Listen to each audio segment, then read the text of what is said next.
uyu yamenyekanye nk'umwami w'injyana ya rock and roll muri leta zunze ubumwe za Amerika no ku rwego rw'isi, bamwita Elvis Presley. Uyu munsi reka turebere hamwe ibintu 10 abantu benshi batamenye ku mateka y'iki cyamamare Elvis Presley. Hanyuma niba utarakora subscribe kuri Mukire Entertainment, uyu mwanya vuba wakora subscribe ukanda like ukadona igitekerezo muri comment. Elvis Presley, king of rock and roll. Reka turebe ubuzima bwe budasanzwe bw'ibanga abantu benshi batamumenyeho. Nabahaye ikaze. Elvis Presley yavutse tariki ya 8 mu kwezi kwa mbere mu mwaka wa 1935 mbere y'intambara ya kabiri y'isi, avukira i Mississippi muri leta zunze ubumwe za Amerika. Uyu mugabo yavukiye mu muryango ukenye cyane ariko ukunda gusenga, dore ko uyu mwana yakuriye mu itorero, akunda kuririmba indirimbo z'abirabura zo mu njyana ya blues. Mu mwaka wa 1954 uyu mugabo yatangiye kuririmba muri korali y'abana mu nsengero, aho yakundaga gusengera hamwe n'ababyeyi be, ndetse biza kugaragara ko yari afite impano idasanzwe ubwo yatangiraga kuririmba indirimbo nk'iyo yise That's All Right. Iyi ndirimbo yatumye uyu mwana izina rye rikomeza kwamamara, ndetse mu rusengero bakavuga ko afite impano idasanzwe mu bijyanye no kuririmba. Byarangiye atangiye gusohora indirimbo ze, ubwo byari bigoranye cyane mu kubona amafaranga ya studio, ariko bikarangira nyine asohoye indirimbo mu njyana ya rock and roll.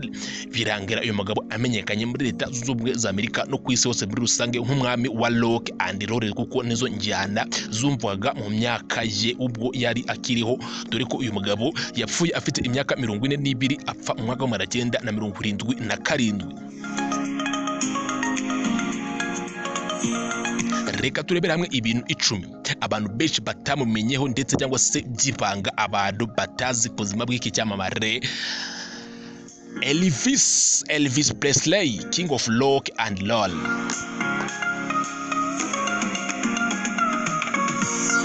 Uyu Elvis Presley bigaragazwa neza ko ngo yavutse ari impanga, ariko impanga ye ngo yapfuye ubwo yavukaga. Bivuze ko Elvis Presley bavutse ari impanga, ariko indi mpanga ngenzi ye ngo ihita apfa. Elvis Presley akura ari impanga imwe. Elvis Presley yigeze gutwara imodoka mbere yuko aba icyamamare. Bivuze ko nyine yakoraga imirimo ijyanye y'abashoferi cyangwa se ibintu bita ubushoferi, bitewe nuko ubuzima butari bumeze neza nyine mu mugi yakuriyemo ahitwa i Memphis muri leta zunze ubumwe za Amerika, aho yakoraga mu ruganda rwo gutwara imodoka, kampani yitwaga Crown Electric.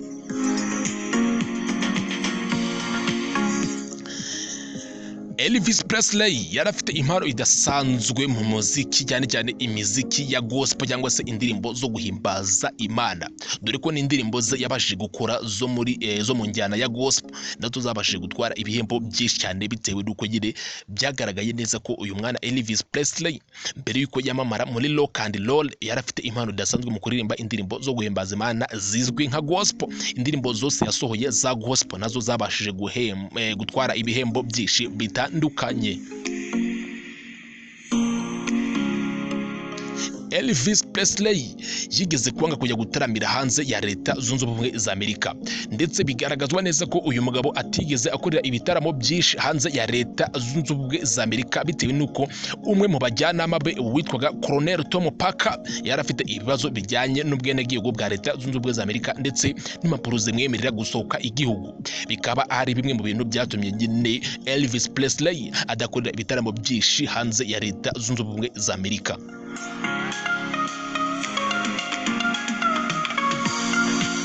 Elvis Presley yigeze guhura na perezida wa leta zunze ubumwe za Amerika wari uriho icyo gihe witwaga Richard Nixon mu mwaka wa 1970, amusaba kuba agent wihariye mu kurwanya ibiyobyabwenge, ariko byaje kugaragara ko Elvis Presley nubwo yasabaga uwo mwanya, byaje kugaragara ko nawe yakoreshaga ibiyobyabwenge.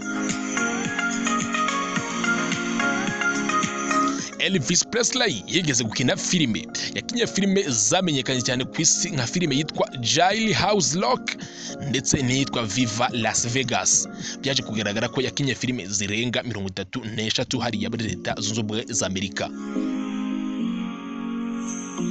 Elvis Presley yigeze kuba umusirikare muri Leta Zunze Ubumwe za Amerika. Ibi nabyo ni ibintu abantu benshi batamumenyeyeho, ariko Elvis Presley inyandiko zigaragaza ko yabaye mu gisirikare cya Leta Zunze Ubumwe za Amerika kuva mu mwaka wa 1958 kugeza mu mwaka wa 1960, bikaba bigaragara neza ko yakibayemo imyaka 2 ubwo Amerika yari ihanganye n'ubumwe bw'Abasoviet mu ntambara y'ubutita. Elvis Presley yakoreraga mu gihugu cy'Ubudage bw'uburengerazuba.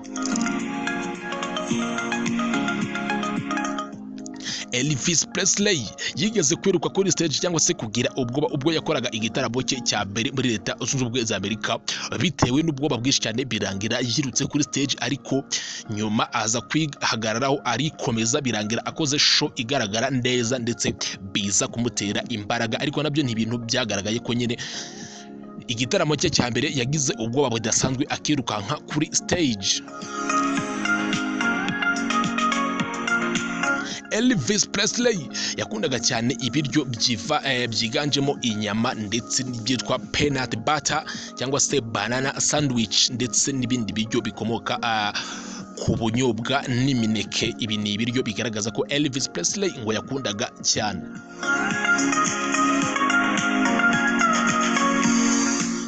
Elvis Presley ubu ngubu aruhukiye ahitwa Graceland, ndetse inzu yabagamo ahitwa Memphis ubu yabaye ahantu nyaburanga, dore ko abakerarugendo benshi baza kuhasura baje kwirebera aho icyamamare mu njyana ya King cyangwa se witwaga King of Rock and Roll, aho yiberaga. Abakerarugendo basigaye baza kuhasura muri ahitwa Memphis, ari naho uyu mugabo aruhukiye ahitwa Graceland.